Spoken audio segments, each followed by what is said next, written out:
night number 2, at least for me, but night number 4 of the Carnaval. And here for Paraiso, Tuiuti, and things are starting to amp up a little bit. They're not gonna parade for another 2 hours or so, but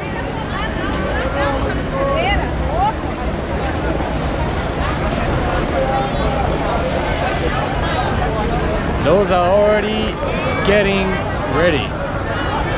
Technically, like, just looking at them like that, they don't look as impressive as some that I saw on TV yesterday. It looks like Tuiuti is having loads of cars that are gonna be matching with each other.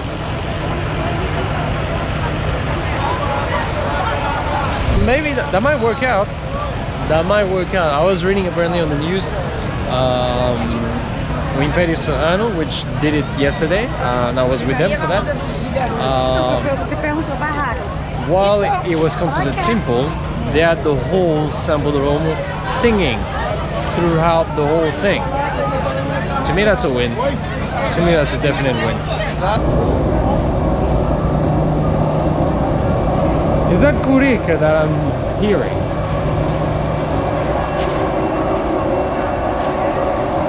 I think it is. This is a lot of hard work. There's a lot of people's own time that goes into that as well. Like, then many people don't get paid to do this kind of work, to dance or to parade. Some actually do pay to be part of the parade. So that's how the school gets a lot of its money, through those contributions to participate into the parade. And yet I'm a bit torn whenever, it's not just this.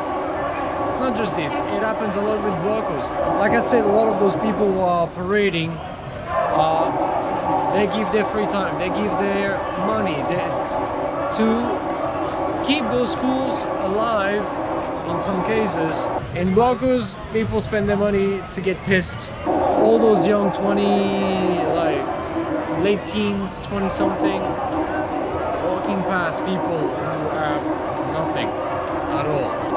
As they just go to buy the next drink, buy the next outfit. I know it's part of the culture, and I don't blame the culture.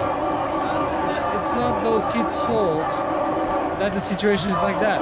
That's what the dichotomy of Rio and Brazil in general is really about. There's those small periods of time where you could almost feel like there's a splurge of money, but it's not exactly a splurge of money. Like I said, a lot of donations, a lot of free time, and at the same time,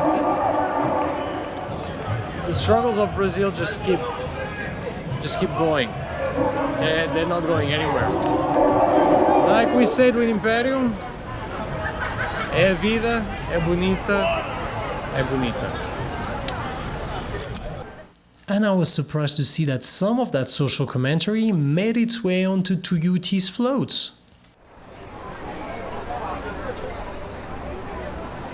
Don't forget, every school's got to come up with um enredo, a story to tell.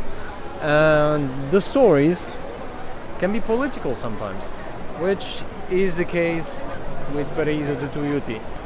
Samba's got a message. Like anything artsy that's got to do with art, it can have a message. And one of those messages relates to this American goat, who could very well represent the Americanization of Brazil, or its overexploitation by American interests. Goat. Pega lá na viola, diz verso clareou, o Salvador, o Salvador. Yeah, I actually learned the lyrics. It's super catchy actually, it's not even that hard to learn them. And while I was practicing my vocals, some costumes were finally arriving on site. Yeah, well, some of those costumes actually arrive on site. So you get to see them 1 hour before you have to put them on and parade, basically. That's fun. That's last minute. That's Carnaval. Right, so Paraiso de Tuiuti vibes. I hate speaking so many languages sometimes. So Paraiso de Tuiuti is about to parade in about 3 minutes, they said. So everybody's pretty much getting ready. They're all in their right position. The passistas just behind me. I just had a quick chat with Sashya about our impressions for the last parade.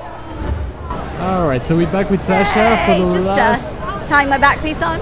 Yeah, the things that happened last minute. Yes. So. This is the last parade, right? Yeah, so this is the last of 3 parades that I've done so far. If one of our schools gets into the Champions Parade on Saturday, then we'll be doing that. But for the actual main part of Carnaval, this is the last one. For me. So that's one today, and it's like what 2 a.m., 3 a.m. close It's to? 3 a.m. 3 a.m. And yesterday you finished at? About 3:30 a.m. I did 2 yesterday. And two of them yesterday. So are you kind of looking forward to the end of it? Yeah, I am. I have to be honest, I am. I think like as a passista, you train all year, or for us, we come a few months before because we don't live here. You work really hard and push your samba to this to the point where you're ready to really dance in Carnival, and then you're given a costume like this, which as you can see, is heavy and it's full of stuff. You can't really see my hands. And so it's really difficult to dance. The shoes are uncomfortable. And that's just kind of what people don't realize is part of being a passista. Like, it's not glamorous. Passista, you're a team, you're here for the good of the school, and it's not the glamorous, beautiful samba costumes that everyone sees. So you get to Carnival and you're like, sometimes you get given a good costume, but a lot of the time you don't. So yeah, you're looking forward to just ripping the shit off and going to bed. And then going back home after that. Yeah. Cool, thank you very much for that, Sashya. Cheers. Alright people, crunch time. It's all happening right now. The fireworks are off. The Tuiuti is moving forward. A little bit of last minute issues. But that's bound to happen. You should be used to that right now. The TV shows up as well. A lot of things happening at the very last moment. But that's Carnaval. And you may recognize him. That's Victor, whom I interviewed last episode and whose passion for samba is so crazily communicative. Just wish I could dance like him. And once the kickoff is given, it's only a matter of minutes before yet another round of Carnaval. And boy, I'm not getting tired of those. Enjoy the footage.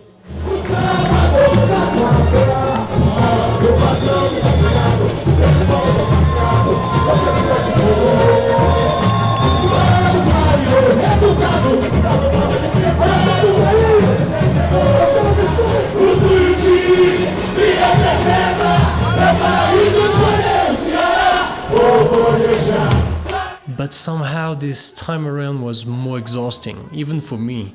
The dust and feathers flew all around us, and with the humidity they just kept stuck to us. But when the last minutes came and went, we still put on the show. Well, I did say the samba was catchy, didn't I?